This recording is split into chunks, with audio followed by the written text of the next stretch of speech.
All right. We are on. Welcome to another edition of Silver Lining Podcast. I'm Adam. Of course, with me as always, Uncle Rex, or some of you like to call him Grunkle Rex. So I was just informed the last time Rex and I did a podcast that wasn't live was when we went to San Diego. And that's been maybe a year, almost a year, close to a Yeah. year. Mm-hmm. What an amazing trip. Anytime you can go to San Diego, it's amazing. But the podcast that we recorded there, that had its moments as well. So hopefully this will be a good podcast for you. I know you guys can't ask questions. Well, I guess once you watch this, you can ask as many questions as you want. We're just not live today. We will be doing a live coming up. We'll give you all the details about that. But we're doing well. Thank you so much. So the last podcast that we did, which was live, Rex said that he was going to use some of the money that you guys are donating to get me a massage. And I was like, come on, that's not right. And he's like, no, I'm doing it. And I was like, okay. So I booked a massage. So tomorrow or Saturday, I'm going to get a massage thanks to your donations. And I guess I would say, yes, I need it. I've been a little stressed over this past couple of weeks. A little stressed, like Pompeii had a little lava. Yeah, you've been a little stressed. And by the way, it wasn't my idea. It was some of our good optimists' idea to get some self-care. Yeah. And a few of them chipped in specifically for that. So we aren't spending all the donations for that, but because people were very generous, but a very worthy expenditure, I think. Well, I appreciate it. I'm sure my body will appreciate it. And so thank you for that and thinking about me. So that I'm humbled about that. I think that's amazing. I'll let you know on the following podcast how that went and how I feel afterwards. So, yes, thank you. So at the end of the last podcast, Rex, we didn't get to. I think we went on an hour and a half, but we still didn't get to. We had so many comments and questions and donations that we didn't get to as many as we would like to. So some of this podcast, we're going to try to address some of those things that we didn't get to at the end of the last podcast. Is that right? Yeah, that's right. We have about 8 of them that people that donated, and we wish we could acknowledge everyone, but there are so many comments. Of course, we have our good moderators star them, and so we bring up as many as we can on the screen. But especially when someone's so generous that they donate money, we haven't asked for that. I think we did when we were collecting money for to make a donation to Other Side Academy, and we've done that a few times, but yes. People are just generously donating money, and that's the massage for Adam. And we'll use the rest of the money. I'll talk about that in something we're doing in upcoming podcasts. Yeah. So I'll talk about that later, but should we jump into that? Sure.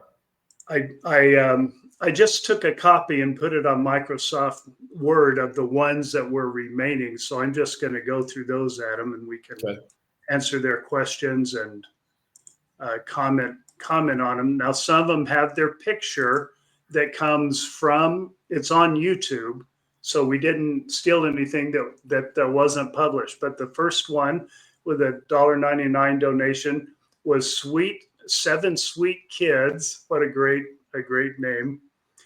And along with the donation, 7 Sweet Kids asked, do you think Alex was all there in the head? I want to try this one first, Adam. Okay. Of course he wasn't. If someone does what they did to people they love, to those children, you are not all there in the head. Now, 7 Sweet Kids, obviously you're asking because Alex had a car accident and a brain, whatever it was, at one point. Did that affect him? Adam, I'll have you comment on that because you were close to that. That's hard to say. If that affected his thinking, his judgment. emotionally, after that car accident when he was 16, he really never left being 16, I think, in his brain emotionally. I don't know if it had to do with the car wreck or that's just how he was built, but yeah, I don't think he really developed into, like, I think he was happy just going to work and having a job like you would at 16. He loved driving. He got a job driving trucks. When you're 16, you love driving. There's a lot of similarities to being 16. And Al, his whole life, did a lot of things that 16-year-olds probably are into. And I'll add to that, because remember, Adam and I are talking about people we have known and loved for at least their whole lives, or Adam's whole life in his case.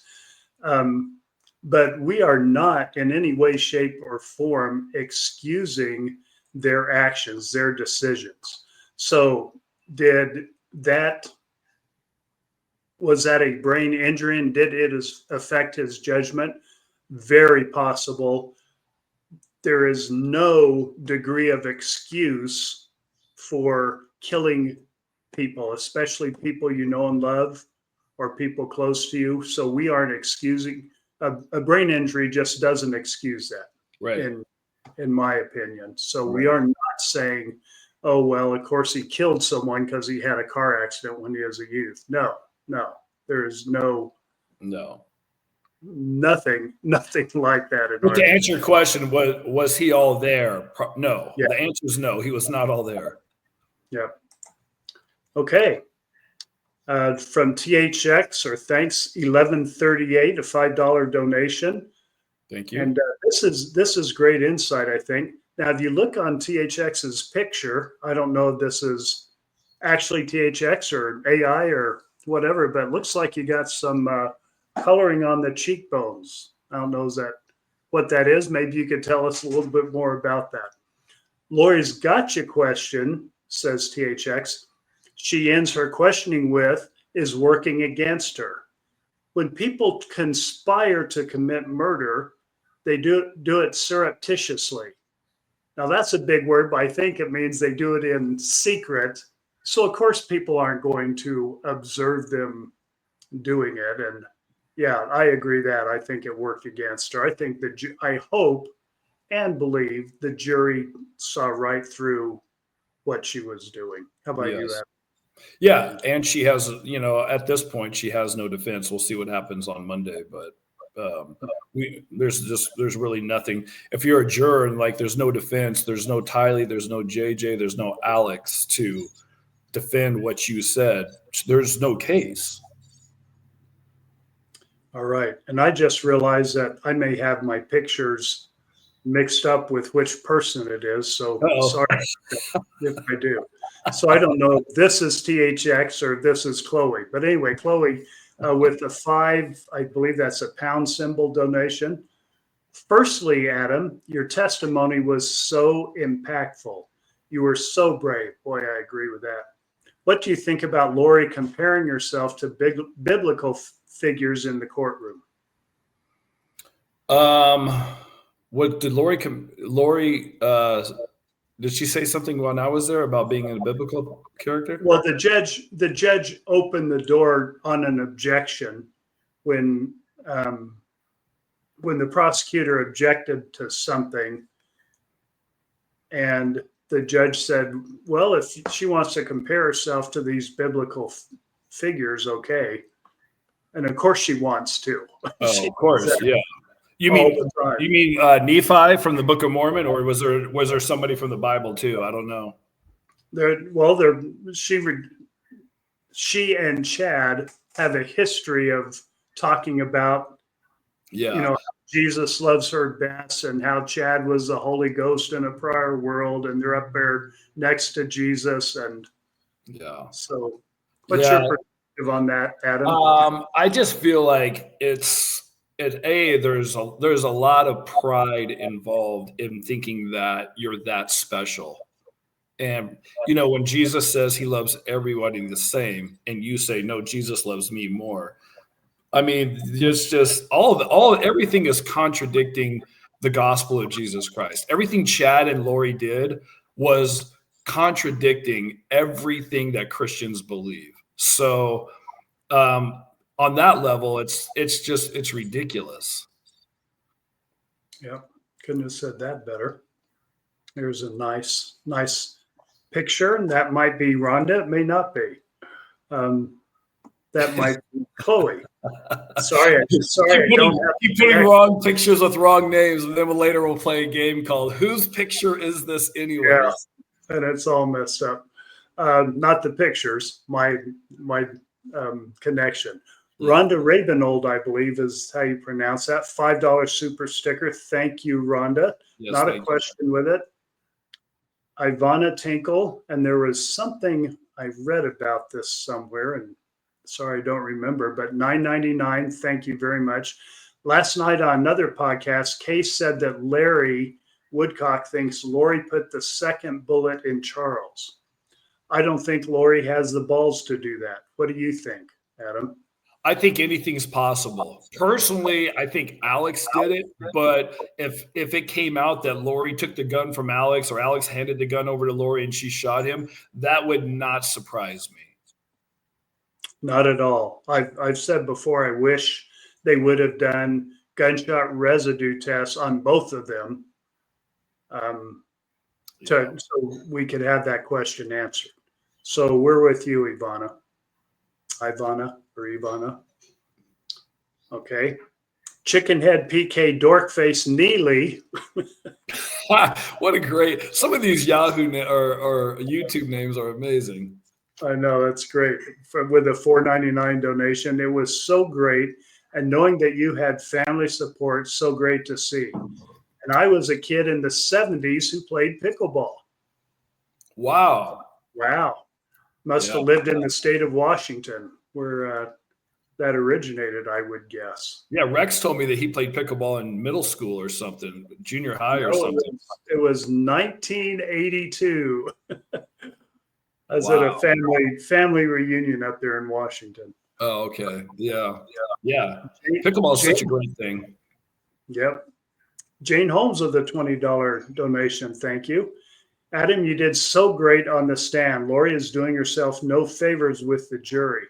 Her questions go no place, and she treats the witnesses like she's so much better than them.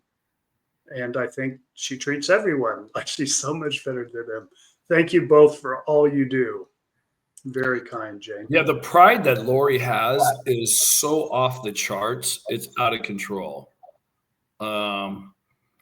So yeah, I know why people are just so disgusted with her. It's so bad to have all this pride, thinking that you're somebody that's special or somebody that, that part is, as you could tell when I took the stand and she was asking you questions, you could see how irritated I was that I had to talk to her. It was all those things that was coming out, and I'm glad I held it together and didn't say some things that I wanted to say. So that was good. But going back to pickleball real quick, I was reading some of the comments on, I think, the last podcast we did on YouTube, but there's so many comments that I couldn't read all of them. But I know somebody was talking about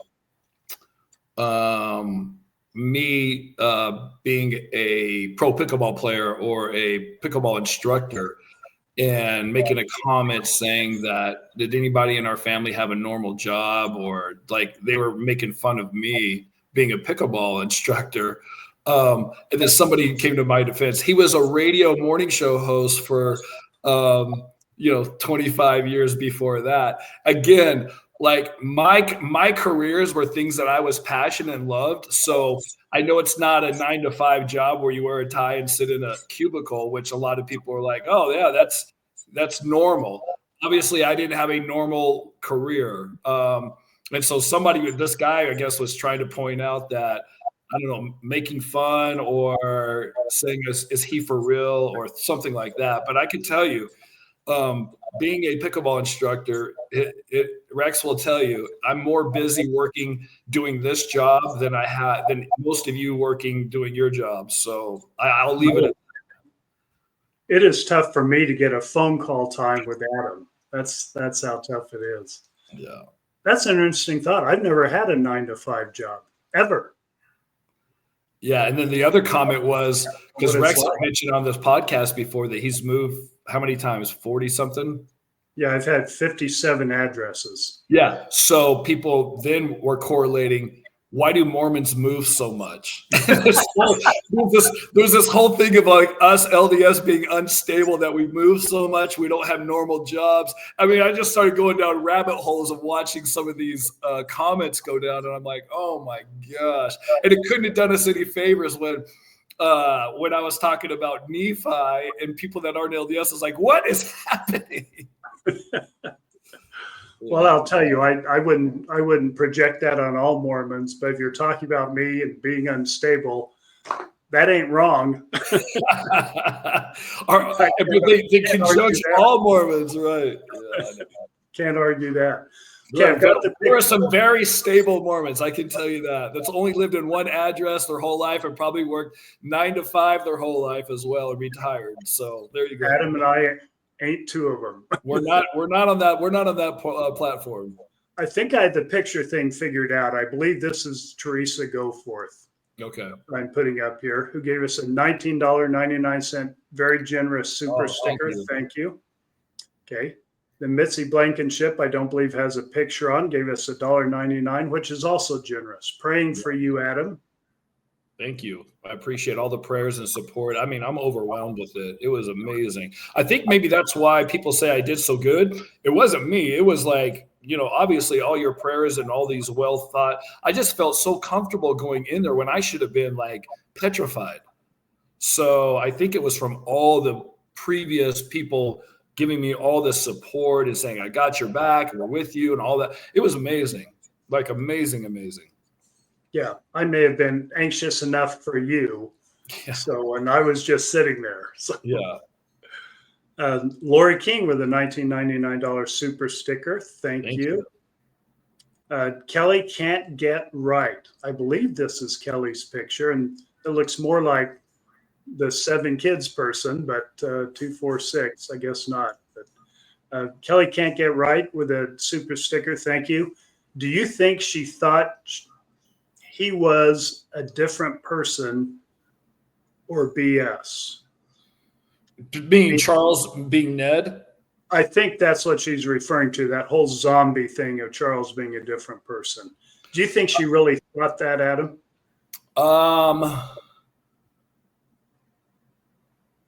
I think in her delusion, she was all in on it, or whatever her fantasy with Chad, whatever that whole thing is. I think she was in 100%. I think Alex was too.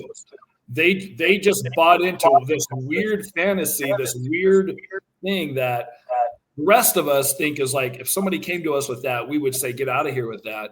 And they just sucked it up. So yes, do I think they believed it? Yes, I do.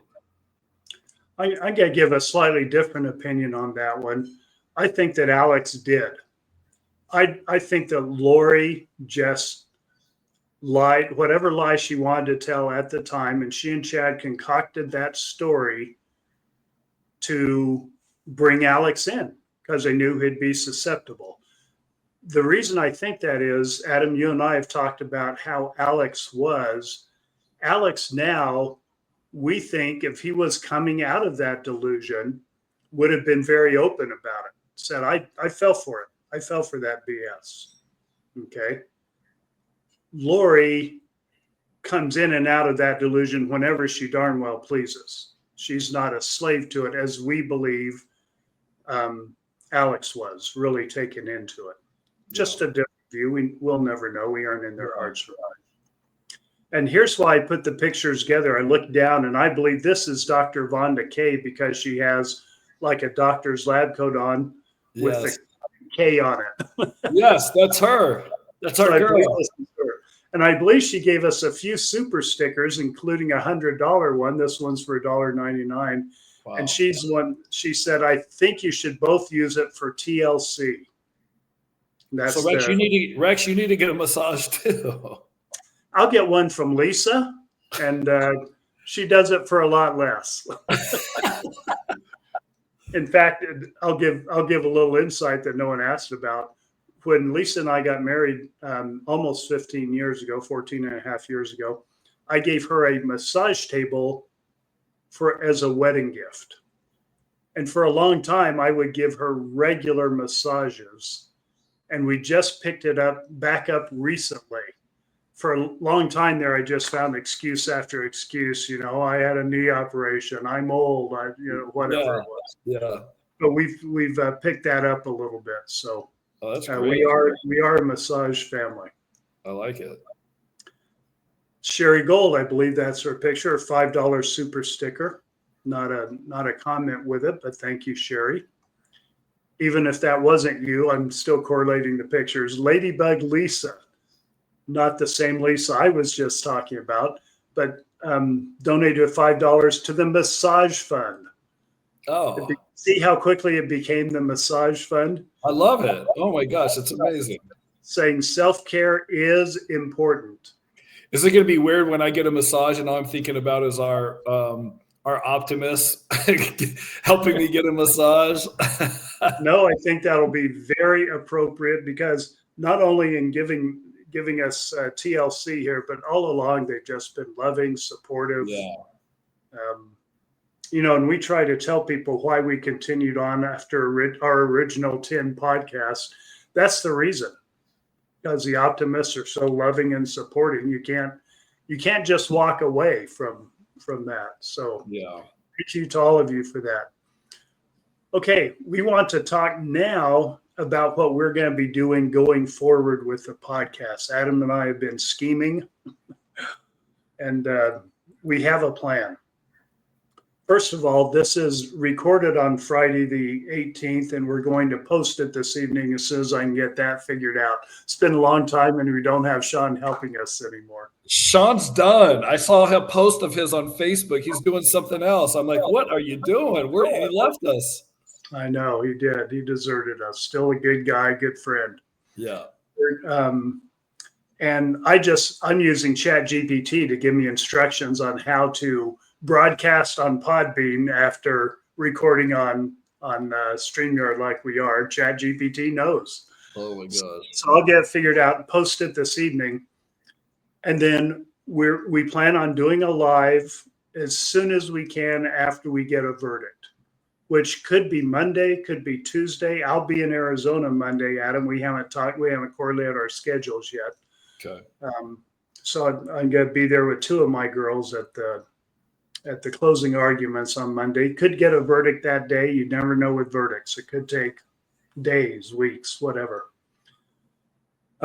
So we'll do a live because we'll all want to talk about that. And anytime there's a big event like that, we'll do a live. Doesn't relate to what I'm about to say.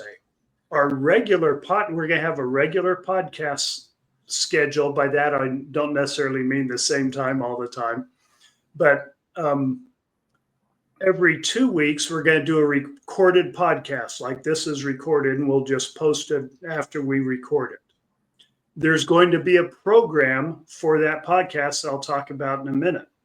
And then a week after that, we'll have a live, and we'll try to announce it when we do the recorded podcast. We'll have a live talking about that recorded podcast. Now, on the live, we'll first talk about what's going on in the case that week or that 2 weeks. But then we will ask for reactions because we're trying to bring you something of value, not just us talking all the time. And we really want to focus on the collateral damage to all this evil that has gone on in our family. And we believe goes on in a whole lot of families. We believe that because you taught that to us. We've had several of you on the podcast in the past, and we've had guests on the podcast talking about the evil that's happened in your families. And I know we got a lot out of it. According to you, you got a lot out of that. And we want to talk about that. We'll set the story for the case. Here's what happened in this case. But then we want it to go into talking about the collateral damage in your family. So each recorded podcast will have 3 segments of approximately the same amount of time. The first segment will be, as I said, whatever is going on in the trial or the case that week. The next segment will introduce a case, and these will all be cases where family members have spoken out. And we'll approach the family members and ask if they want to be on the podcast to talk about it. If they don't, we may play clips of what they said publicly because it's available publicly and it's fair game. So we'll play clips of that relate to, hopefully they'll be talking about what happened in their family, what their feelings are about this criminal in their family that perpetrated evil and how that affected family members, just like we've been talking about in our family all along. We want to hear more experiences. And then in the third segment, we want to get their reactions specifically about what's going on in the family. So the second segment is going to be more about the case. So we all get on now a lot of these will be well-known cases, but so we get on the same page. So that's the second segment. I misspoke a little. The third segment will be about the collateral damage, meaning how family members handled it, what the reactions were in the family. And yes, we still want to talk about silver linings. So that'll be in the third segment. And then a week later, after that's been posted for a week, so people that might be interested have a chance to see it, we'll do the live broadcast, start that with what's going on in the trial, and then get into, right after that, get into reactions from the recorded podcast. I think the reason that we decided to do this style of podcasting is both Rex and I both have a mission at the beginning of our podcast. And I think this will help address both of our missions. My mission is for families to talk to each other, not take sides, not assume things without investigating, asking questions, bring things up. Because when things get swept under the rug or people assume and won't talk to somebody, or then just terrible things can happen, which happened in our family. So my message and my mission is for families to talk. If somebody feels like one of the members of the family is going astray or needs attention, that everybody, comes together and tries to help that person instead of what happened in my family. So going forward, that's my mission. I don't want any families have to go through what our family went through and is going through and then have to live with the rest of our lives, because our family is never going to be the same that we were. So this is more, for me, it's more of a preventative thing in the future for other families. And then Rex also, his mission is talking about follow your internal guidance system. He wrote a whole book about it. And you want to talk more about that, Rex? No, please do. You're on a roll and you're saying it so well. Well, Rex is the thing about making decisions and thinking about what Lori and Alex's decision in our family. They both have a conscience. They both have an internal guidance system. And a lot of times we don't listen to that and we do things that are prideful or wrong or make mistakes, and we get all that. But the more that you listen to your internal guidance system, it's there to help you guide your life and to help you be happy. In my opinion, trying to be happy is the calling in life that we should all achieve. We should all want to be happy. And there's so many people that are probably watching this right now that aren't happy. So how do we get there? And one of the basic steps is listen to your internal guidance system. Did I do good or no? Boy, you did great. Better than I would have. So I'd still be rambling on for who knows how long.